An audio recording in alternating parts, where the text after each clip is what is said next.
बारिश में मायके वर्सेस ससुराल वालों का प्यार और खाना। बारिश देखते ही दादी का मन होता है। अरे बारिश आ रही है, अब तो मैं चाय पकौड़े जरूर खाऊंगी। अरे कहाँ मर गई है। बैजंती अपने पोती वर्षा को देखने के लिए सीढ़ी चढ़कर पहली मंजिल पर आती है, जहां वो अपने कमरे में बारिश को देखते हुए ही खुशी से उछल पड़ती है। बारिश की बूंदों को छूने के लिए खिड़की से अपने हाथ को बाहर निकालती है। मेरी प्यारी बारिश की बूंदों, मैं तुमसे बहुत प्यार करती हूँ। चिंता मत करना, मैं अभी छत पर आकर तुमसे मिलूंगी। वर्षा इतना कहती ही है कि दादी ये देखकर गुस्से से बोल जाती है और उसे खींचकर खिड़की बंद कर देती है।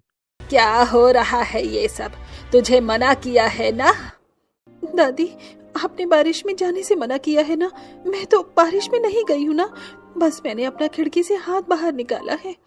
आवाज सुनकर बड़े भाई बहन और पिता आते हैं। कमबख्त, जुबान लड़ाती है मुझसे। मैं तुझे छोड़ूंगी नहीं। लेकिन दादी, बारिश में जाना है। मेरी एक बात समझ नहीं आ रही है, बारिश तेरे लिए नहीं बनी है। लगता है ये पीट कर ही मानेगी, बिना पीटे इसका काम यहाँ कहाँ चलने वाला है। क्यों क्यों आखिर मैं एक बारिश में नहीं नाच सकती पापा, वो भी बाकी लड़कियों की तरह नॉर्मल। मुझे नफरत बारिश से नहीं है, सबसे ज्यादा तुमसे है कि तुम्हारी वजह से तुम्हारी माँ मुझे छोड़कर चली गई। तू नहीं होती तो उसके साथ भी वैसा नहीं होता। बस कीजिए पापा, बस कीजिए। दूध का जला छाछ भी फूक फूक कर पीता है, लेकिन आप लोगों ने तो एक पुराने हादसे की सजा मेरी पूरी जिंदगी को दे दी है। मारूंगी खींच कर एक। बकवास बंद कर अपनी और जाकर कुछ बना दे। क्यों उसके पास तुझे ऑर्डर भी बनाना है? वर्षा अपनी आंसू पोंछे रसोई में जाती है और दादी की बात सुनकर चाय पकौड़े बनाती है। इतने में बड़े भाई बहन भी आ जाते हैं। पकौड़े बना रही है तो मेरे लिए भी प्याज और पनीर के पकौड़े बना। करारे पकौड़े छानियो, और मैं चीज स्टिक लाया हूँ, उसके चीज पोटैटो बना दे। एक एक करके वो सब अपने मन की फरमाइश का कहकर चले जाते हैं और बाहर बारिश को देखकर वर्षा बेबस होती है। सब लोग बारिश में कितनी मस्ती करते हैं, और एक मेरे घर वाले हैं जो मुझे कभी बारिश में भीगने नहीं देते, हमेशा काम में लगा देते हैं। वर्षा अपने पापा, दादी, भाई बहन सबकी पसंद के अलग अलग पकौड़े बना देती है।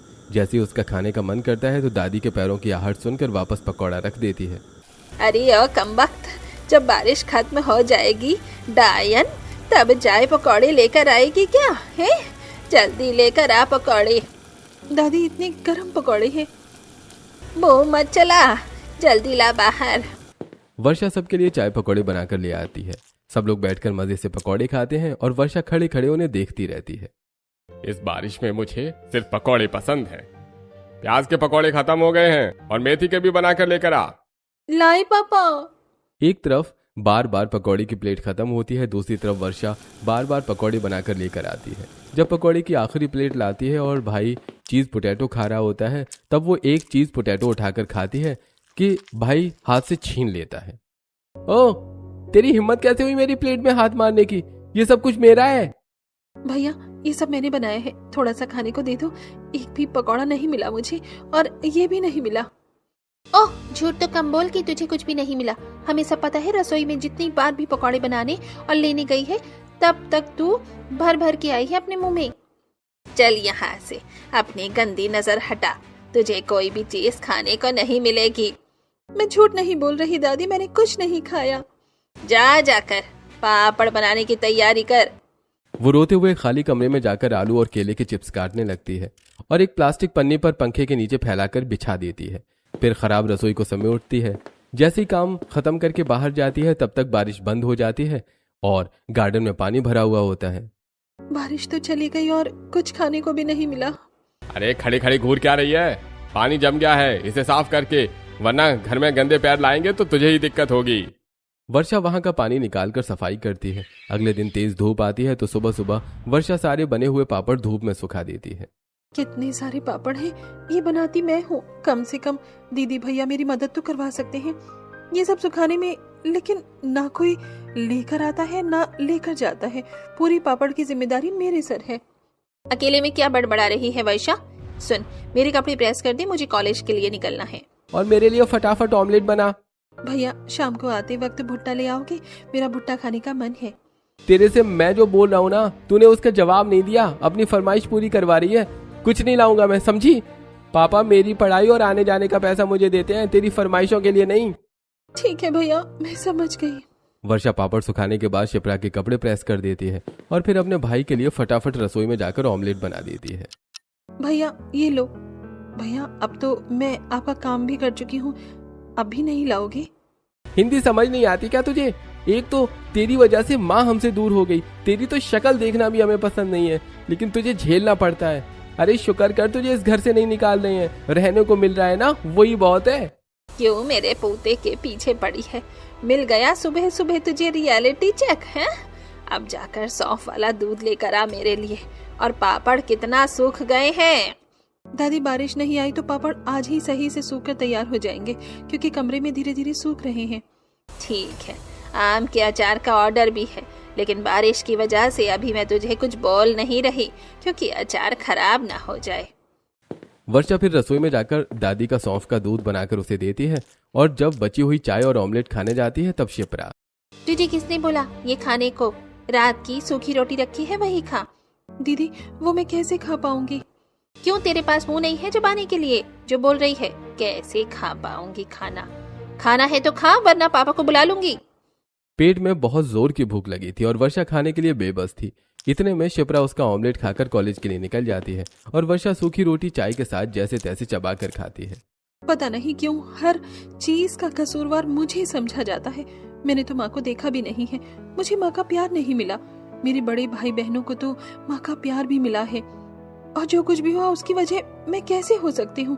क्योंकि भगवान जी आपने मुझे मेरी माँ को छीन लिया और मेरी जिंदगी ऐसी बना दी। दादी पापा भैया दीदी सब मुझे ही सुनाते हैं।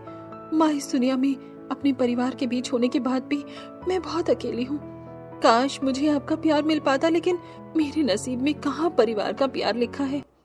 दोपहर के 3 बजे तक सारे पापड़ अच्छी तरह से सूख जाते हैं और वर्षा उनकी पैकिंग कर लेती है। शाम तक फिर मौसम का मिजाज बिगड़ जाता है और तेज आंधी के बाद बारिश होने लगती है। पिता भाई बहन सब अपने काम और कॉलेज से घर आ जाते हैं। अरे आज तो बहुत अच्छा मौसम हो रहा है, शाही पनीर खाने का मन कर रहा है और उसके साथ पनीर वाले नान। हाँ बेटा, मेरा भी ऐसा ही कुछ खाने का मन कर रहा है। सुन वर्षा, चटपटी टिक्की जरूर बना देना। ठीक है। पापा क्या छुपा रहे हो आप? अपने पीछे चलो दिखाओ। अरे तुमने देख लिया, मैं सबके लिए आइसक्रीम लाया हूँ। लो माँ, आपके लिए भी लाया हूँ। अपने दोनों बच्चों और अपनी माँ को आइसक्रीम दे देता है। सब खाने लगते हैं और वर्षा बेबसी से खड़ी देखती है। पापा मेरी आइसक्रीम? अरे तेरी जैसी मनहूस के लिए मेरा कुछ भी लाने का मन नहीं करता, और तुझे तो मैं परिवार में गिनता भी नहीं हूँ। पापा आप क्यों मुझसे इतनी नफरत करते हो? ये बात मुझे अंदर ही अंदर खाई जाती है कि मेरे बड़े भाई बहन को वही सब मिलता है जो मुझे नहीं मिलता। मुझे तो माँ का प्यार भी नहीं मिला, पर भैया दीदी को मिला है।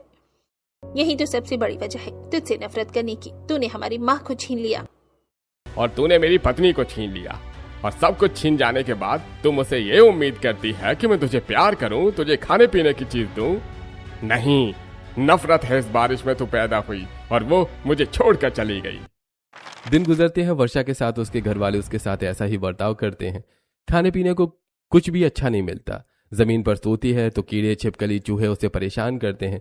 डर के मारे कहीं और सो जाए तो वैजंती अपनी छड़ी से उसे मारती है। साथ ही उसे बचा हुआ फ्रिज का खाना खिलाया जाता है और सूखी रोटी हिस्से में हमेशा आती थी। घर में अचार पापड़ का बिजनेस वर्षा के भरोसे चल रहा था, इसीलिए भी उसे घर से बाहर नहीं निकलने दिया जाता था। कुछ दिनों बाद फिर जोरदार बारिश होने लगती है। तब वर्षा की सहेली चांदनी का फोन आता है। अरे चांदनी तू? हाँ मैं, और मेरे साथ श्वेता भी है। जल्दी से छत पर आ जा, बारिश में मैगी बना रहे हैं और फिर खाते खाते मजा भी करेंगे। बस 10 मिनट में आई। वो फोन रखकर कपड़े बदलने जाती है, तभी पिता उसके सामने आम की 2 बड़ी टोकरियां रख देते हैं। काट इसे, और कहाँ जा रही है? पापा आज चांदनी के घर बस 10 मिनट में आ जाऊंगी। बारिश हो रही है, उसने मैगी बनाई है मेरे लिए। कहीं नहीं जाना तुझे। 200 किलो अचार का ऑर्डर आया है और तुझे घर पर खाने को नहीं मिलता जो अपनी सहेली के जा रही है। पापा कल कर लूंगी, वैसे भी आज बारिश हो रही है तो आम सूख नहीं पाएगा। मेरी बात को बिना काटे मेरी बात सुन लिया कर। एक बार मना कर दिया तो कर दिया, और बारिश में तेरे को जाने से मना करते हैं ना, तुझे ये भी समझ में नहीं आ रहा है? घर में बैठ। पिता का गुस्सा देखकर वर्षा वहीं रुक जाती है। चांदनी को फोन पर मना करके आम काटने बैठ जाती है। बारिश को देख वर्षा का मूड ऑफ हो रहा था। इतने में उसकी सहेली वीडियो कॉल करती है। वो दोनों गर्मा गर्म मैगी खा रही थी। तू नहीं आई ना? हमेशा ऐसे ही करती है, तेरे बिना अच्छा भी नहीं लगता। तब वर्षा कैमरा अचार की तरफ घुमाती है। ये देख, मेरी किस्मत में बारिश और मैगी नहीं, कच्चे आम लिखे हैं। यार तेरे घर वाले कैसे हैं, हमें बहुत बुरा लगता है तेरे लिए। वो तुझे कुछ भी नहीं करने देते जिससे तुझे खुशी मिलती है। वही तो, और इसको अचार पापड़ में भी लगा के रखा हुआ है, और इन सब चीजों के पैसे भी उसे नहीं देते। मुझे खुशी है कि तुम्हारी जिंदगी कम से कम मेरी जैसी नहीं है। तुम एंजॉय करो, मुझे ऑर्डर का काम करना है। ऐसा कहकर वर्षा फोन रख देती है और 250 किलो आम काटते हुए उसे 4 घंटे बीत जाते हैं। उसकी आंख लग जाती है और वर्षा देखती है कि आसमान में एक बड़ी सफेद बादल रुई जैसे हैं। बारिश की बूंदें कांच की लड़ियों की तरह गिर रही हैं। वर्षा रंगीन घाघरा पहनकर बारिश में घूमती है। एक बादल से पकौड़े बरस रहे हैं, दूसरे से जलेबी की गोल गोल लड़ियां उतर रही हैं और मिट्टी के कुल्हड़ खुद उड़कर चाय से भर रहे हैं। अरे वाह, आज कोई मुझसे ये नहीं कहेगा कि ये मत खा, वहां मत जा, बारिश मत छू, ये सब मेरा है। वो जैसे ही पकौड़ा उठाने जाती है तभी दादी की आवाज गूंजती है। उठ उठ उठ रही है कि बताऊं तुझे? अभी तक कच्चे आम नहीं काटे? दादी, सपने में तो मत घुसो, कुछ तो अपने मन की करने दो। इतने में वैजयंती उसके चेहरे पर जग भरकर पानी फेंक देती है और वर्षा नींद से जागती है और उसका सपना टूटता है। देख लिए दिन में ख्वाब, काम करने की बोलो तो सोती रहती है महारानी। चल जल्दी काम खत्म कर। लगता है मैं सपना देख रही थी, मेरे हाथ में पकड़ा था, ये फिर से चाकू और आम कैसे आ गए? मुझे तो सपने में भी कोई खुश नहीं रहने देता। वैजयंती चली जाती है और वर्षा सारे आम काटकर सुखाती है। इतने में वैजयंती उसे खाना बनाने के लिए बोलती है। वर्षा थकान की वजह से थोड़ा मना कर देती है। तब वैजयंती उसे छड़ी से नीला कर देती है। दादी मत मारो दादी। तो इसी लायक है, बहुत थक गई थी ना, अब इस मार के साथ खाना बनाएगी। वर्षा के साथ उसके अपने ही बहुत बुरा करते हैं। मोहल्ले के लोग भी उसके हाथ पर निशान देख सहम जाते हैं। बताओ तो, वर्षा के साथ ये लोग कितना बुरा करते हैं कि हमारा दिल भी कांप जाता है। कभी रात को उसके चीखने की आवाज आएगी तो कभी दिन में उसके रोने की। मुझे भी बहुत बुरा लगता है, उसके बड़े भाई बहन भी ऐसे ही हैं। जब भी बारिश होती है वैजयंती उसे कुछ न कुछ पकौड़े और अपने मनपसंद का बनाने के लिए भेज देती है। उसके अचार पापड़ की महीने भर की तनख्वाह राजेश बैंक से निकाल कर लाता है और अपने बेटे को बाइक दे देता है। तब वर्षा, पापा, वैसे तो मुझे कुछ भी नहीं चाहिए, लेकिन मुझे आप एक छाता दिला देते। क्यों? छाते की तुझे क्या जरूरत है? वो पापा, अचार पापड़ के काम से पैसे आए थे ना, भैया को दे दिया, दीदी को दे दिया, मेरा भी तो इस पर कुछ हक है। हाँ, घर की लड़कियां कब से कमाई पर हक जताने लगी हैं? जुबान कम चला और काम कर। इतने में तेज बारिश होने लगती है और घर पर गेस्ट आ जाते हैं। अरे नमस्ते भाई साहब। नमस्ते बुआ जी, कैसी हो आप? अरे उषा, तू बारिश का मौसम हो रहा है तब भी आ गई तू? आपसे मिलने का बहुत मन था तो बारिश में भी आ गई और अपने पति को भी साथ ले आई हूँ। अब गर्मा गर्म कुछ पकौड़े और समोसे खिला दो। हाँ, क्यों नहीं। ए लड़की, जा पहले छत का पानी निकाल, 5 मिनट के अंदर नाली भर गई है, वरना नीचे पानी आने लगेगा सीढ़ियों से। और फिर गर्मा गर्म समोसे ले आ। दादी, मैं छत पर जा रही हूँ, आप दिव्या भैया को बाहर से समोसे लाने भेज दो। कल ही मैं ब्रांड न्यू नए शूज लेकर आया हूँ, मैं बारिश में बाहर कहीं नहीं जाने वाला हूँ। मैं भी नहीं जा रही, मैंने भी कल फेशियल करवाया है। सुन लिया तूने? तू ही जाएगी अब। पहले समोसे ला और चाय बना। ठीक है। वर्षा खुशी के मारे चाय बना देती है और बाहर समोसे लेने चली जाती है। तब बारिश में खुश होकर अपनी बाहें फैलाकर, अरे वाह, आज तो मेरे घर वालों ने काम के चक्कर में मुझे बारिश में ही भेज दिया। कब से मैं बारिश में भीगी नहीं पा रही थी। वाह, ये ठंडी ठंडी बारिश की बूंदें जब चेहरे पर पड़ रही हैं तो मजा आ रहा है। आज तो मैं बारिश में नाचूंगी भी। जुल्फों से बांध लिए बादल, सीने पे से उड़ने लगा आज, मुझसे नैना मिला के मौसम होने लगा पागल, सबसे हो के बेफिक्र मैं नाचू आज छम छम छम हे छम छम छम। तभी बारिश में एक रेडी वाले अंकल का टायर फंस जाता है। वर्षा धक्का लगाकर उन्हें मुसीबत से बाहर निकाल देती है। फिर वो समोसे की दुकान पर पहुंच जाती है जहां गरम गरम समोसे बना रहे थे और फिर उन्हें पैक करवा लेती है। तभी उसकी नजर एक बेचारी लड़की पर पड़ती है जो बारिश में अपनी माँ और भाई से बिछड़ गई थी। क्या हुआ? तुम परेशान हो? कुछ बताओ। काव्या बोल नहीं सकती थी। यही बात वो अपने इशारों में ही वर्षा को बताती है। ए आई ओ ई, ए आई ओ आ आई आई आई या। अच्छा, तुम अपने घर वालों के साथ बिछड़ गई हो, बाजार आई थी। ए ओ आई। मैं तुम्हें कुछ नहीं होने दूंगी, तुम मुझ पर भरोसा रखो। तुम्हारे घर वालों से मैं मिला दूंगी तुम्हें, जब तक तुम इस हलवाई की दुकान पर यहाँ बैठ जाओ। मेरे साथ गरम गरम जलेबी रबड़ी खाओगी। ए आई ओ आबा ओ बाबा आपे। ठीक है, मैं भी तुम्हारे साथ में खाऊंगी।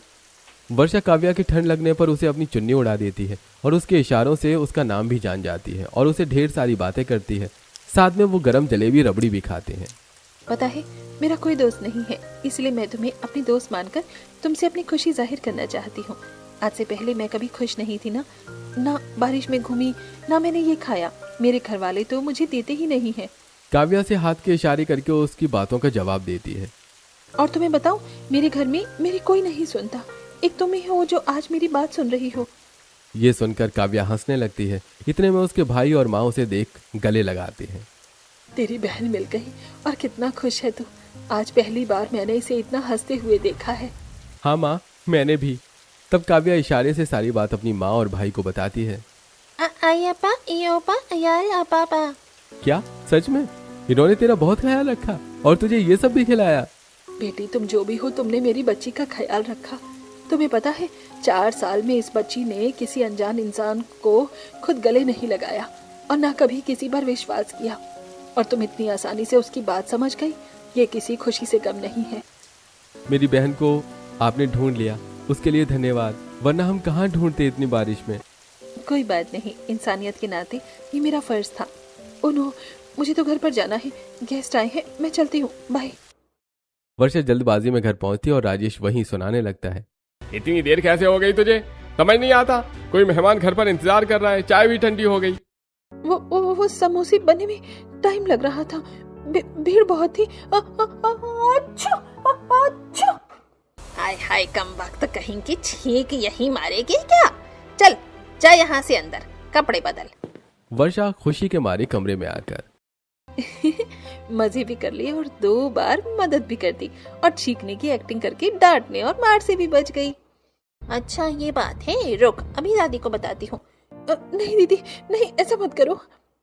शिप्रा एक बात नहीं सुनती और उसकी डांट पड़वाने के लिए वैजंती को बुला लेती है और वैजंती उसके बाल खींचकर उसे मारती है। ऐसे ही उसके साथ हमेशा होता है। घर में सारा काम करने के बाद अचार पापड़ का काम भी उसे दे दिया जाता है। फिर से बारिश में जाने नहीं दिया जाता। क्या वर्षा को कभी बारिश की खुशियां मिल पाएंगी या नहीं? आपको क्या लगता है? हमें कमेंट करके जरूर बताइए। एक दिन अपने अचार का बिजनेस मेले में करने जाती है, तब वहां मयंक और मनोरमा वर्षा को देख लेते हैं और उसका अचार भी पसंद करते हैं। वाह बेटी, बहुत अच्छा है, तुमने बनाया है क्या? हाँ माँ, इन्होंने ही बनाया है। इनके हाथ में अचार के मसाले का पीलापन है। कब से बनाती हो बेटा तुम? एक मुझे भी दे दो, मुझे करीब 2 साल हो गए हैं बनाते हुए। तब धीरे से मनोरमा मयंक को, मयंक, मुझे तो अपनी बहू मिल गई है। देख, तेरी बहन को भी ढूंढ लिया, उसके मन की बात भी समझ गई, और कितना अच्छा अचार भी बनाती है। बहुत सर्वगुण संपन्न है। माँ, दिल तो मेरा भी आ गया इस लड़की पर। मुझे भी अपने घर के लिए एक ऐसी ही लड़की चाहिए जो मेरे घर वालों की बिना बोले मन पढ़ ले। लेकिन वो कोई आम की अचार की बरनी नहीं है जिसे हम उठाकर ले आएंगे। उसकी भी तो हाँ ना जरूरी है ना। हाँ तो चिंता मत कर, इसके क्या रिश्ता लेकर जाएंगे, अचार की बरनी पर एड्रेस है। ये सुनते ही मयंक और मनोरमा धीरे से ताली मारते हैं। आप क्या बातें कर रहे हो? अचार अच्छा नहीं लगा क्या? अरे नहीं नहीं बेटा, अचार तो बहुत अच्छा है, 2 बरनी दे दो। इस तरह मनोरमा उसके 2 अचार की बरनी खरीद कर घर ले जाती है और 4 दिन बाद वो उसके घर रिश्ता लेकर जाते हैं। रिश्ते की बात सुनकर राजेश अकेले में वैजंती से, माँ, अगर ये यहाँ से चली गई तो हमारे अचार पापड़ के बिजनेस का क्या होगा? वो ठप हो जाएगा। लेकिन मैं इस मनहूस को अपनी आंखों के सामने बर्दाश्त भी नहीं कर सकता। बीच का रास्ता अपनाते हैं, ससुराल वालों के सामने शर्त रखते हैं। राजेश को वैजंती आपस में समझा देती है और फिर वैजंती ससुराल वालों से बात करती है। देखिए, हम शादी के लिए तो तैयार हैं, लड़का भी हमें पसंद आया, लेकिन हमारे अचार पापड़ का बिजनेस वर्षा ही संभालती है। हम इसे बंद नहीं करवाना चाहते हैं। अगर वो ये काम ससुराल जाकर भी कर रही होगी तो हमें मंजूर है, और पैसे आते रहे तो। माँ, इसके मायके वाले बहुत शातिर हैं। तू शांत रहे, जी हमें शर्त मंजूर है। तो हमें भी रिश्ता मंजूर है, शादी की तैयारी कीजिए। और फिर कुछ दिनों बाद शादी की तैयारी शुरू हो जाती है। फिर खुशी के साथ वर्षा की शादी मयंक से करवा देते हैं। और जब वर्षा ससुराल में आती है, बहुत प्यार से मनोरमा अपनी बहू का स्वागत करती है। अगले दिन सुबह सुबह जोरदार बारिश होती है। तब घबरा कर, बारिश हो रही है, जल्दी से पकौड़े बना देती हूँ, वरना क्या पता यहाँ पर भी सास ससुर गुस्सा करें। ऐसा ही करती है। इतने में सास और नंद आकर, ए आई ओ आई भाभी आई ओ आई आई ओ। ऐसे कैसे नहीं करूँ काव्या, ससुराल में मेरी पहली रसोई है और पहली बारिश भी तो है ना। खाना बना रही है, इसकी कोई जरूरत नहीं है। मैं अपनी बहू को गर्मा गर्म पकौड़े, समोसे और जो भी तुझे पसंद है मैं बनाकर खिलाऊंगी। अरे नहीं माँ जी। अच्छा, अब तू आते ही अपनी सास पर हुक्म चलाएगी, हाँ? नहीं माँ जी। तब काव्या अपनी भाभी को बाहर ले जाती है और दोनों बारिश में भीगने लगते हैं। आज तो वर्षा को वर्षा में भीगने का मौका मिल गया। मेरे घर वालों ने कभी भी मुझे बारिश में भीगने का मौका नहीं दिया, लेकिन यहाँ बहुत अच्छा लग रहा है। यहाँ सब अच्छे हैं। अरे वाह, पकौड़े की खुशबू। इतने में सास गर्मा गर्म पकौड़े, सैंडविच, दाल कचौड़ी, हरी चटनी और चाय बनाकर ले आती है, जहाँ उनके आलीशान गार्डन में बारिश देखते देखते बैठकर आराम से खाया जाता है। आजा मेरी दुलारी, तूने तो अपने हाथ का अचार खिलाकर पहली रसोई की रस्म वहीं कर दी थी। तब से ही मैंने तुझे अपनी बहू मान लिया था। आज तू मेरे हाथ का खा। ये तो बहुत स्वादिष्ट है माँ जी। पहली बार मुझे माँ के हाथों का खाना खाने को मिला है, इसलिए तेरी आंखें नम हो गई हैं। हाँ माँ जी, तू चिंता मत करना, तुझे खूब माँ का प्यार दूंगी मैं। अरे मेरी बहू की पहली बारिश है ससुराल में, तो मैं भी आ सकता हूँ क्या? आइए ना पापा जी। भाभी, आप अपने देवर को भूल गई क्या? मैं भी आया। अंशु जैसे ही अपनी भाभी के पास जाता है, कीचड़ में फिसल कर गिर जाता है और सब लोग हंसने लगते हैं। दत्त तेरे की। देवर जी, संभल कर आना था ना। वैसे माँ जी बहुत टेस्टी है, आप सब खाइए ना। हाथ से पहले मुझे स्पेशल किसी ने बिठाकर नहीं खिलाया। न मायके में प्यार सम्मान मिला, लेकिन ससुराल में आपका प्यार भी मिल रहा है और बारिश में भी मजे करवा दिए। ऐसे ही साथ सब मिलकर बारिश में चटपटा खाना खाते हैं। और फिर सास बहू को सुंदर सुंदर साड़ियां पहनने के लिए देती है। कुछ दिनों में वर्षा अपने ससुराल में कंफर्टेबल हो जाती है, लेकिन फिर उसे मायके का डरावना सपना आता है। और उस दिन पहली इतनी जोरदार बारिश हो रही थी कि खिड़कियां अपने आप खुलकर बज रही थी। तभी गरजते बादलों के बाद घबराकर वर्षा को खिड़की बंद कर देती है। क्या हुआ बहू, तू घबरा क्यों रही है? खिड़की क्यों बंद कर दी? बारिश आ रही है माँ जी। तो तू डर क्यों रही है? कुछ नहीं माँ जी। मुझे अपनी माँ नहीं समझती तो मुझे कुछ भी मत बता। वो माँ जी, पापा और दादी वहाँ सब मुझे बारिश में जाने से मना करते थे और कभी खुशी नहीं मनाने देते थे। और जब छत पर पानी भर जाता था या गार्डन में तो वहाँ की सफाई भी करवाते थे, सब कुछ बनवाते थे। लेकिन आपने मेरा पहला दिन यहाँ पर बारिश में यादगार बना दिया है कि मेरा डर ही मुझसे दूर कर दिया। लेकिन क्यों बहू, वो सब छोड़िए ना माँ जी। तभी जाते जाते मनोरमा वर्षा के हाथ पर गोल नीला निशान देख लेती है। ये निशान देखा हुआ लग रहा है, लेकिन मुझे कुछ याद क्यों नहीं आ रहा कि कहाँ देखा था। खैर छोड़ो। चलो मैडम, आज हम बारिश में लॉन्ग ड्राइव पर चलेंगे और रेस्टोरेंट में खाना खाएंगे। सच में? मयंक उसे लैम्बोर्गिनी कार में बारिश में लॉन्ग ड्राइव पर ले जाता है। वर्षा को ये सब बहुत अच्छा लगता है। उसके बाद वो उसे मिरर वाले कैफे में ले जाता है, जहाँ बैठकर वो शाही खाना खाती है। और ये देखकर उसकी आंखों में आंसू झलक जाते हैं और अपने मायके की बुरी यादों ने चली जाती है। आज तो मुझे खाना भी नहीं बनाना पड़ा और पापा बाहर से शाही पनीर, दाल मक्खन और भी टेस्टी टेस्टी खाना लेकर आए हैं। आज सबके साथ खाऊंगी। लेकिन वो सब अकेले ही खाना खाने लगते हैं। पापा, दादी, मुझे भी ये खाना दो जैसे आप लोग खा रहे हैं। ठीक है, तुझे ये खाना मिल जाएगा, बाहर आ और खा ले।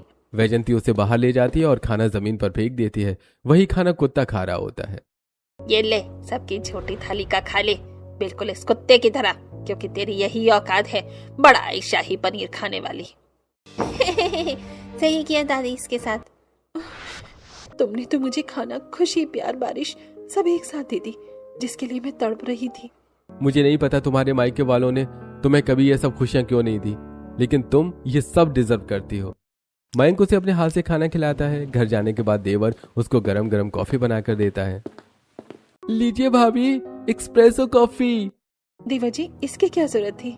इन सब चीजों की जरूरत थोड़ी होती है, ये तो अपने आप की जाती है।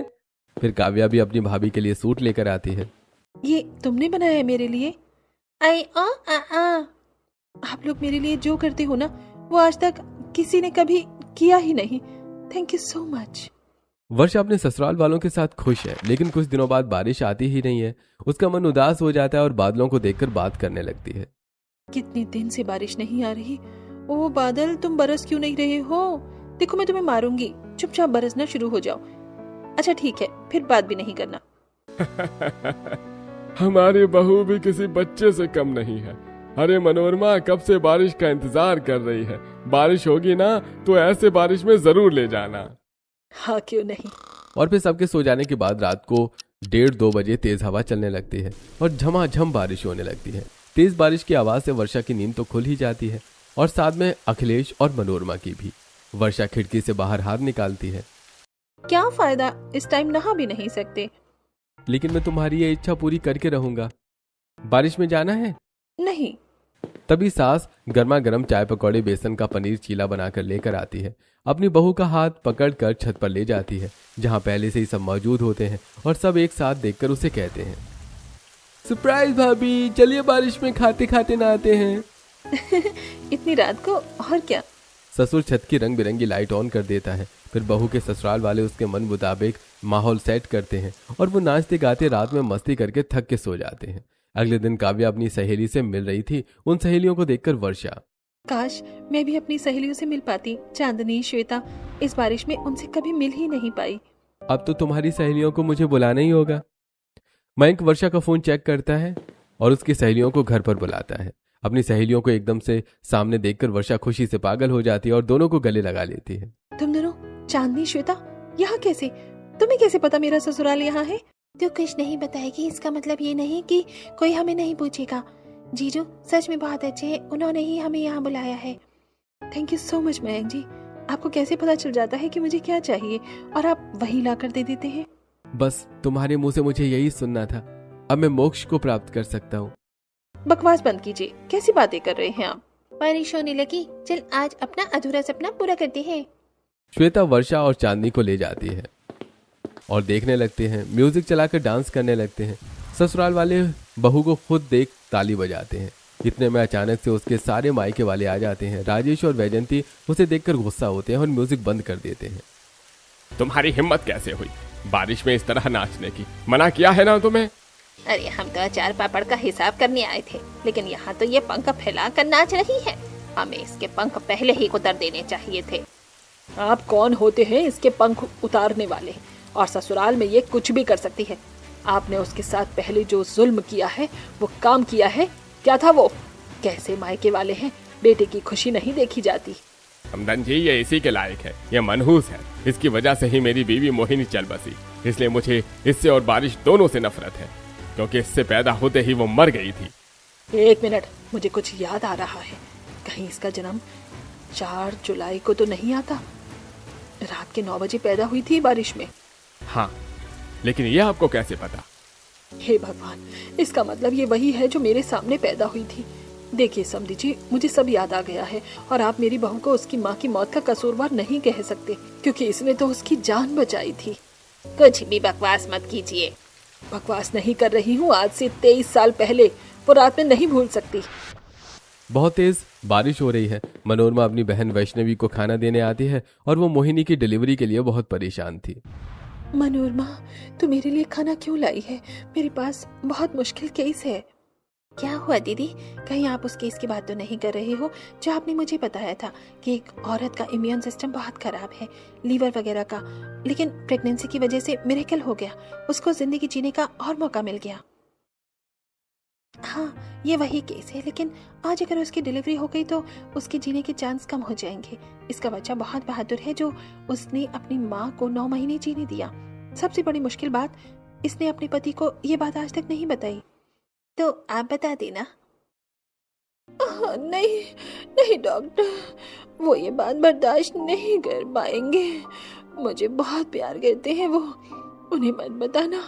मेरे बच्चे को बचा लीजिए, मुझे अपनी चिंता नहीं है। मुझे नहीं पता था कि ये वही बच्ची मेरे घर की बहू बनकर आएगी। और उस दिन दीदी ने तुम्हारी माँ की डिलीवरी की और जैसा कि होना था वही हुआ। तुम्हारी माँ का इम्यून सिस्टम कमजोर हुआ, छोड़ो, चल बसी वो, लेकिन तुम्हारी वजह से वो इतना ज्यादा टाइम जी भी पाई। भाई साहब, आपको कोई हक नहीं है अपनी बेटी को उसकी माँ की मौत का जिम्मेदार समझने का। आपने बहुत गलत किया है उसके साथ। देख लिया पापा, मैं अपनी माँ की मौत की जिम्मेदार नहीं थी, लेकिन आपने मेरे साथ वो सब किया जो कोई भी पिता अपने बच्चों के साथ कभी नहीं करता। एक ही लाठी से सबको हाँकना आसान है दादी, लेकिन हर इंसान की किस्मत और गलती अलग होती है। हमें माफ कर दे मेरी बच्ची। मुझे भी माफ कर दे, मुझे नहीं पता था मोहिनी ने मेरे से ये सब छुपाया है। नहीं, आज भले ही ये बात आपके सामने है, फिर भी आप एक छोटे से बच्चे को कैसे अपनी सजा दे सकते हो? मैं ये कभी नहीं भूल सकती, ना कभी माफ कर पाऊंगी। आप सब चले जाइए। इस तरह बहू के घर वाले पछतावे की आग में जलते हैं और वर्षा कभी इन सब के लिए अपने मायके वालों को माफ नहीं करती है और ससुराल वालों के साथ खुशी खुशी रहती है। दोस्तों, क्या आपके हिसाब से वर्षा ने अपने मायके वालों के साथ ठीक किया? हमें कमेंट करके जरूर बताइए।